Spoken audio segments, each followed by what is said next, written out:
Olá, estamos de volta com mais uma edição do Jornal Panorama, o seu canal de notícias sobre o que acontece na Assembleia Legislativa. A gente começa com informações sobre o velório e o enterro do deputado Glauber Coelho. O corpo do deputado Glauber Coelho está sendo velado desde a tarde desta quinta-feira no pavilhão da Ilha da Luz, em Cachoeiro de Itapemirim. O enterro acontece às 10 da manhã desta sexta no cemitério municipal do Coronel Borges. O parlamentar estava internado desde o dia 10, quando foi vítima de um acidente de carro na região de Pacotuba, zona rural de Cachoeiro de Itapemirim.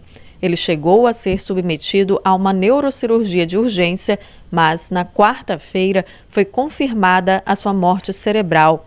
Atendendo à vontade do deputado, a família decidiu doar os órgãos. Com 40 anos, Glauber, do PSB, estava em seu primeiro mandato na Assembleia Legislativa, mas já tinha uma longa experiência política de quase 2 décadas. Foi vereador por 3 vezes e secretário municipal de 5 pastas.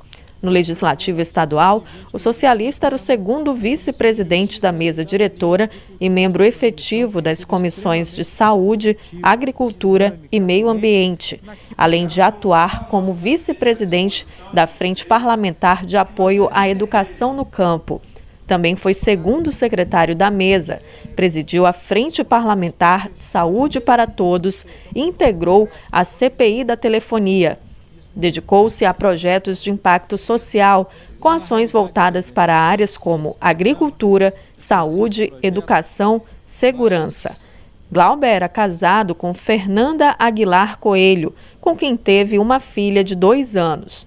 A mesa diretora da Assembleia decretou luto oficial de 4 dias e ponto facultativo na casa nesta sexta-feira, dia do enterro.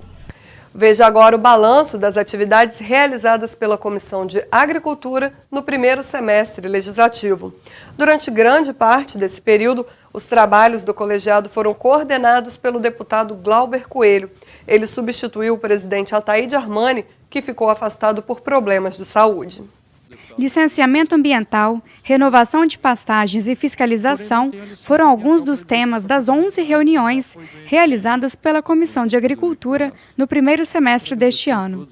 A coordenadora do Núcleo Social Rural da SEAG, a Secretaria de Estado da Agricultura, esteve no colegiado e apresentou o projeto de Juventude Rural desenvolvido no Espírito Santo.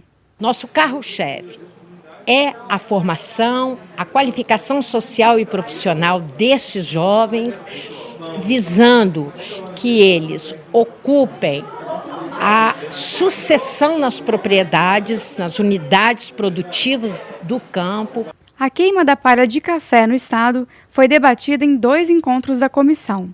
Com a nova regra estabelecida pelo IDAF, o Instituto de Defesa Agropecuária e Florestal do Espírito Santo, será possível usar a palha de café como combustível desde que o produtor atenda ao novo regulamento, como explicou o diretor técnico do Instituto, Eduardo Chagas.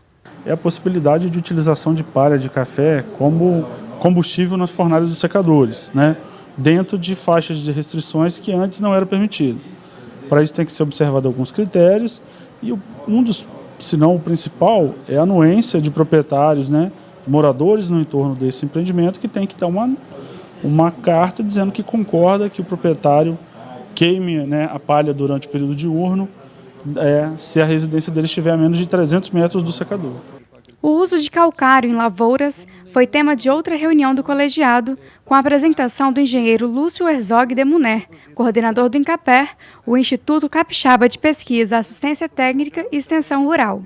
O programa Calcário Correto atende cerca de 2.000 agricultores familiares de 30 municípios da região centro-sul do estado. Por que o calcário? É para correção do solo. Os solos são ácidos e também para fornecer cálcio e magnésio para o café. Então o calcário é um insumo barato e que precisa ser aplicado nas áreas agrícolas do Espírito Santo. A produtividade do sul do Espírito Santo é bem menor do que a do norte, em média 25 sacas por hectare, o norte está acima de 50 sacas. É uma região que precisa de um apoio. Fórum sobre anemia falciforme é realizado no Parlamento Capixaba. Priscila tem 28 anos e é formada em biblioteconomia, mas não consegue trabalhar na área. Para ela, o problema é o preconceito. Isso porque Priscila é portadora de anemia falciforme. A doença é hereditária e se caracteriza por uma alteração nos glóbulos vermelhos dos doentes. Em vez de uma forma arredondada e elástica, essas células adquirem o aspecto de uma foice, daí o nome de falciforme. Priscila relatou a sua história no 5º Fórum Social sobre anemia falciforme, realizado na Assembleia Legislativa. A gente não é coitadinho, a gente não é incapaz, a gente pode trabalhar, a gente estuda. É uma vida com cuidado, mas normal. Mas se a dor não passar, a gente tem que ir para o hospital tomar morfina. Dependendo da situação, transfusão de sangue, ficar internada, porque qualquer coisa pode desencadear outra coisa. Por exemplo, uma gripe pode virar uma pneumonia. Pneumonia você tem que tratar no hospital. O evento foi proposto pela Associação de Mulheres, Familiares, Amigos e Pessoas com Doença Falciforme. Tendo que ir para a delegacia fazer boletim de ocorrência para o paciente ser atendido, tendo que brigar nas unidades de atendimento, no caso os PAs, e a gente não consegue sair disso, desse ciclo vicioso. Então é isso que a gente veio buscar na casa, ajuda e reforço. Instituir programas de casas populares destinadas às mulheres vítimas de violência. A sugestão foi feita por parlamentares ao governo estadual e o Plenário do Povo foi às ruas saber o que as pessoas pensam sobre o assunto.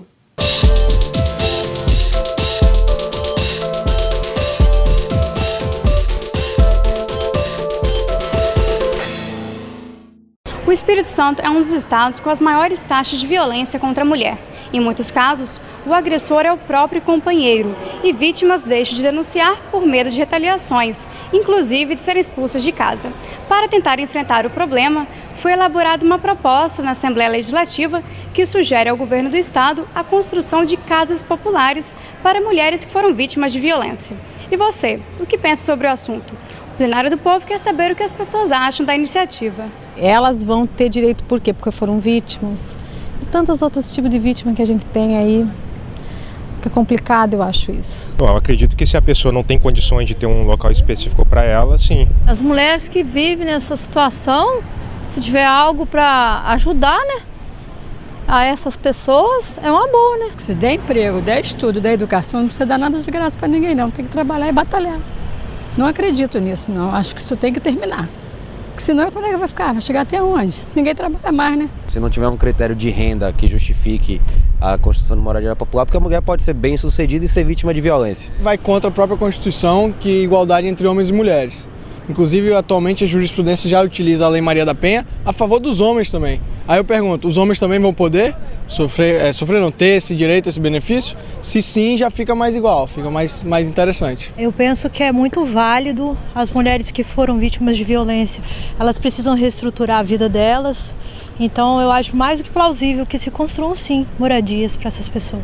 Eu acho que é paliativo, porque o agressor, no caso da vítima, ele pode estar recorrendo a outros incidentes, mesmo ela estando na residência que ela mora com ele ou não.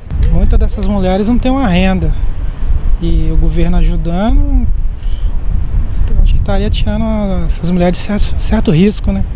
E na reportagem sobre as eleições 2014, o jornal Panorama explica o que é quitação eleitoral. Confira.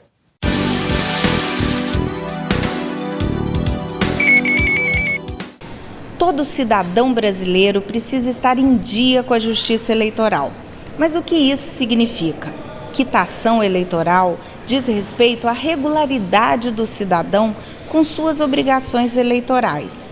Entre elas, o exercício do voto, o atendimento a convocações para auxiliar nas eleições, a inexistência de pendências com a Justiça Eleitoral e, no caso dos candidatos, a correta prestação de contas de campanha eleitoral.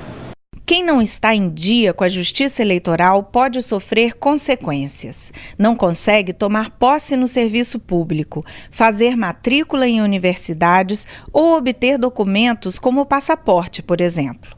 Mas quem está quite e precisa de certidão pode emitir o documento pela internet, no site do Tribunal Superior Eleitoral. E o Jornal Panorama de hoje fica por aqui. Continue ligado na programação da TV Alice. Obrigada pela audiência de sempre e até o nosso próximo encontro.